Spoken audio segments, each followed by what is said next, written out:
Call of the Wild by Jack London. Chapter 2. Snow. As the days went by, other dogs came in crates and at the ends of ropes, some quietly and some barking and growling as he had come, and one and all he watched them accept the rule of the man in the red sweater. Now and again other men, strangers, came into the place where Buck and the other dogs were being held. They talked excitedly to the man in the red sweater and asked him about different dogs, how strong they were and how much they cost. Then the strangers took one or more of the dogs away with them. Buck wondered where they went, for they never came back. He felt scared, not knowing what happened to the dogs after they left, and he was glad each time when he was not sold. Then one day Buck was chosen by a small man named Perrault. Perrault worked for the Canadian government.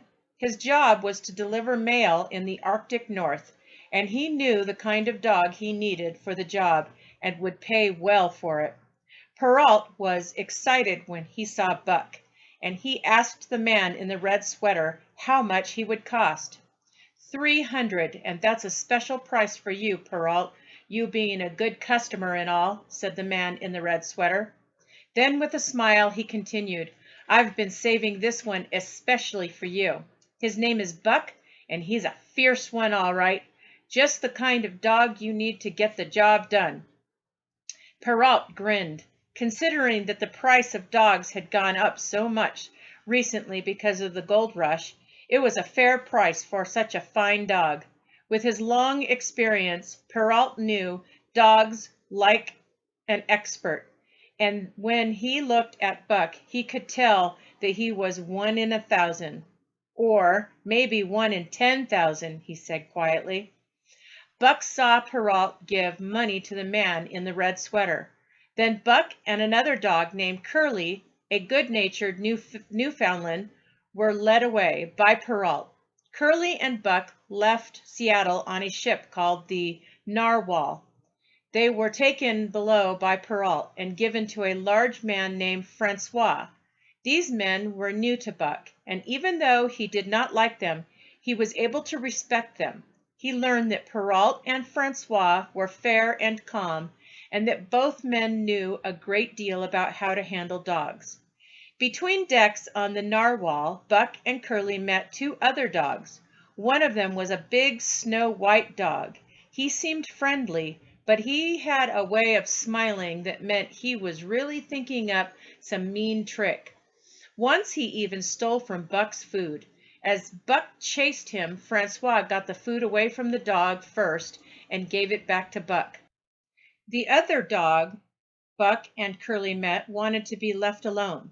Dave was his name, and he just ate and slept, or yawned between times and took an interest in nothing, not even when the Narwhal crossed rough waters and rolled from side to side. When Buck and Curly got excited and scared, Dave only raised his head. He looked like he was annoyed. He glanced at Buck and Curly, yawned, and went back to sleep. Many days and nights passed, and Buck noticed the weather was growing colder each day. One morning the ship was quiet, and all the dogs became excited. They all knew a change was coming. Francois put them all on leashes and brought them on deck. At his first step on the cold ground, Buck's feet sank into white, mushy stuff, very much like mud. He jumped back with a snort. More of this white stuff was falling through the air. He shook himself, but more of it fell on him. He sniffed it curiously, and then licked some up on his tongue.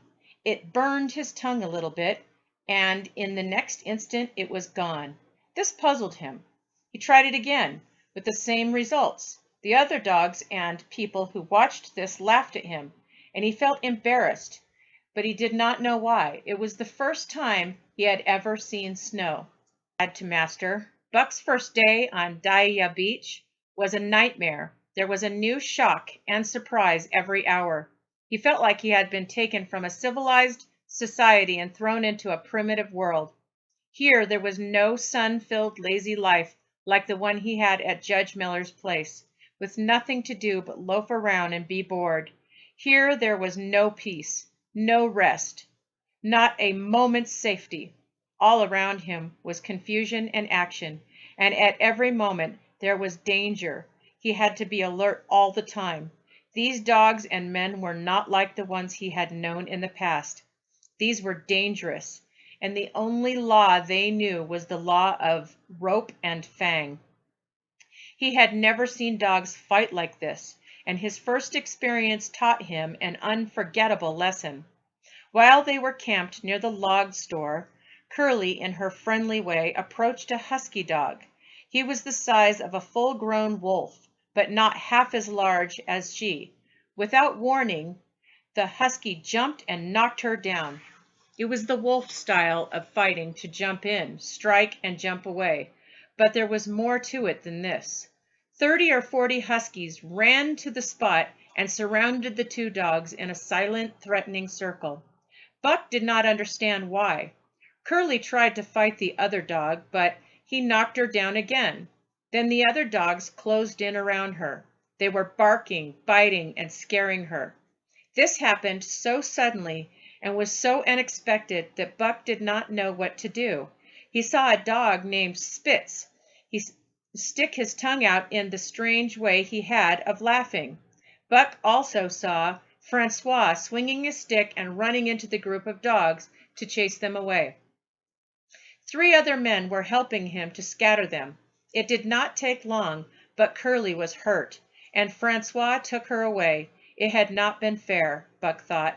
So that was the way of these dogs, was it?